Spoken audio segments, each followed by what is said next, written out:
অপেক্ষা। কণ্ঠ কলমে আমি রত্না। সকাল গড়িয়ে দুপুর আসে, দুপুর শেষে স্নিগ্ধ বিকেল আসে। তারপর গোধূলির আবরণে ঢেকে যায় দিনের সবটুকু আলো। তার গভীর অন্ধকারও একসময় শেষ হয়ে আবার দেখা দেবে সকালের সোনালি আলো। কিন্তু জানো, আমার অপেক্ষা সে কখনো শেষ হবে না। বীজ থেকে অঙ্কুরোদ্গম হয়, তা থেকে চারা জন্মায়, ধীরে ধীরে তা বড় হয়ে ডাল পাতায় পরিপূর্ণ রূপ যৌবনা হয়।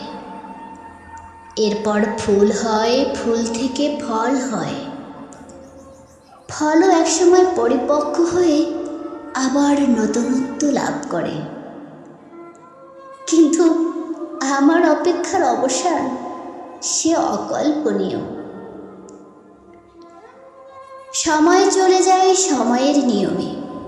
এর মাঝে কারো জীবন প্রবহমান ধারায় বয়ে যায় বাধাহীন, আবার কারো জীবন মাঝখানে হারিয়ে যায় কালের গহ্বরে। কেউ হয়তো একটু সুখের আশায় প্রবহমান সময়ের সাথে তাল মেলাতে মেলাতে ক্লান্ত হয়ে বিষণ্ণ মনে ফিরে যায়।